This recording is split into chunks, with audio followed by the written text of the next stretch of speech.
Hi, and welcome to the Creative Crafters podcast. I have a really special guest today. Her name is Michelle Price, and she has Bits and Pieces is her company, and she is a paper crafting guru. Believe me, she does paper crafts like no one else can. In our last summit, our most popular paper craft happened to be her easel card. So that was just perfect. So Michelle, welcome. And please tell the listeners who you are and all about your company. Thank you. Well, my name is Michelle Price, and like you said, I'm the owner of Bits and Pieces Paper Lab, and I have two great loves. Okay, besides my family, but paper and card making. And so, about 15 years ago, I discovered the world of die cutting machines and SVGs, and so I love to make SVG files that are made for card makers. That's kind of my specialty, and my shop is full of completed cards, SVG files, or different little cut files that will work with cards. So I love paper, I love crafting, and I'm excited to be here.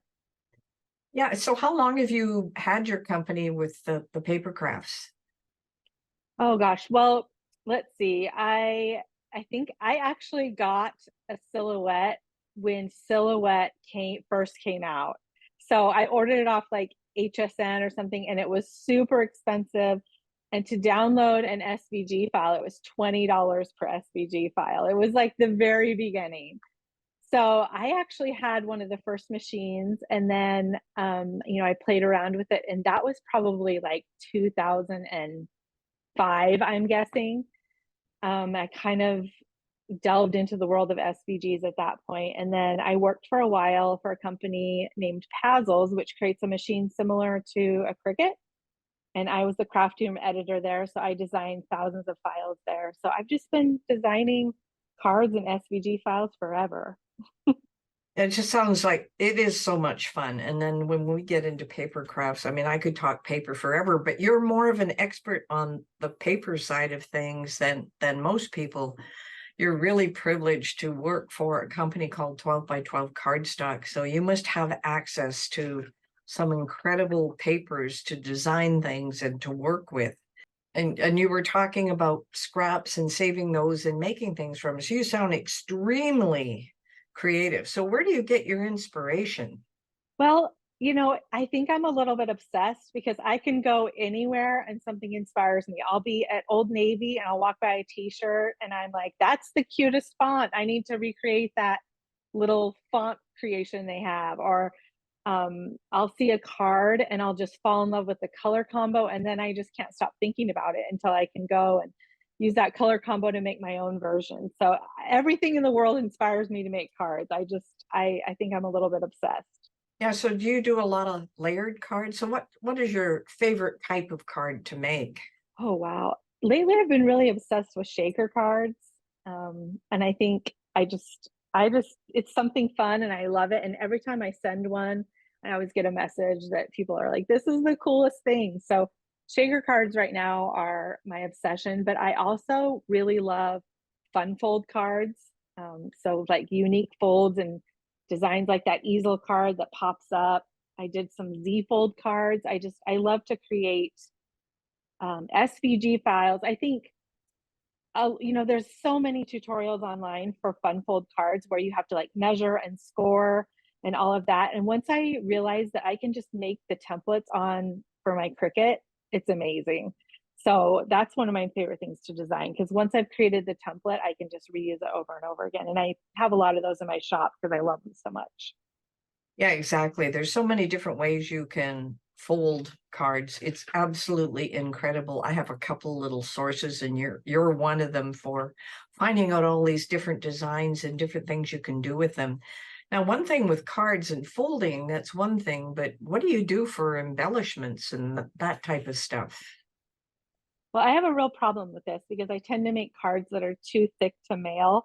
So after I create my cards, I have a stash of cards that have to be delivered in person because they get too thick, or I have some that can be mailed. So I actually, I used to have a ginormous collection of embellishments, and lately I really pared down and I try to use my Cricut machine and my creativity to create different versions of things I'm seeing online. So for instance, I saw some really pretty felt bows, and instead of buying them, I just decided to make a file for a little bow and cut them out of paper. So I try to recreate things I love using my Cricut machine just so that I don't have to. I want to have room for paper. I don't want to have to store all those embellishments. So You can make them on the fly. exactly, yeah. Yeah. So what do you find the most rewarding about what you're doing with paper right now? Oh wow. I get so much joy out of the process. Sometimes I'll spend a couple hours making one single card, but my life is really busy, and it just brings me so much peace to just sit down and create and have that time to myself. So I love that. And I love when I send cards and people are so excited about it. I have an aunt that when I send her card, she actually has all my cards like in her china cabinet. And I just think it's so sweet that she loves them and it brings her joy. So yeah, I guess the process for me is soothing and peaceful, and then I love to bring joy to other people as well. Yeah, I find that when you send a handmade card, that people on the other end tend to keep them. I mean, it's one of my first cards, pretty sad, but you know, my mother-in-law still has it, and that was like 5 years ago. And I'm going, oh my gosh, what a difference between then and now. And I guess you grow with them as well. Yes. That's funny. So you're talking about, sort of putting the cards together and that type of thing. So you started Bits and Pieces, and how long ago did you start that? I started that, I believe it was probably 2015, I think. And at the time, I've always been working in the paper craft industry or working some other place. And so I just haven't, it's been a slow process. I haven't just jumped feet first in full time in that yet. But I just have slowly been adding and working on things. And so it's been a long process, but like I said, it's something that I just absolutely love. Yeah, well, exactly. I mean, that's still a long period of time that you've been doing this. I mean, that's an important part of it, and you do grow with it. That's for sure. Your makes are just incredible. As I mentioned before in the summit, you had the pumpkin easel card, and it just everybody just loved it. So your designs are so well, um, I don't know what the word is, they're just accepted and loved. And Well, from thank there, you. yeah, they tell other people, and the next time they see you, of course, everybody's there and they want to know more and they want to see your design. I've got some really great reviews that came in over your card as well. So if someone wanted to do what you're doing, have you got any advice that you could give that person? Oh, wow. A lot of what I think, gosh, let me think about this for a second. So, as far as designing SVG files, I think you just have to start. I know I was super intimidated at first, and just like you mentioned with your card making, I think some of the first things I made were a little sketchy, but I think you just have to start and try. That's one of the tips I give people when they're trying to learn the Cricut software or the Silhouette software. And it goes the same thing with SVG files. You just have to start and have a project in mind and just start it, because I think the best way to learn is by figuring it out. So if you start the process, you get stuck, then you Google it or you look up someone's tutorial video, you learn that thing, you're able to move on to the next step. You don't forget that. If you just watch a tutorial, I think sometimes it can go in one ear and out the other. So when you learn it that way, I think it just sticks so well, and you'll be impress yourself. You'll be like, I can't believe I know this now, as you get more and more into it. So I would just say you just have to have a little confidence in yourself and give it a try. Yeah, for sure. I mean, that's the best advice ever, because most people, I got an email from someone this morning. She says, "Oh, I bought like a Cricut Explorer 2 a couple of years ago. It's still in the box." have to find a way to get it out of that box. So that is really good advice. Now, I have one last question for you, and of course, is how the listeners can get a hold of you or where they should go to connect with you on your bits and pieces.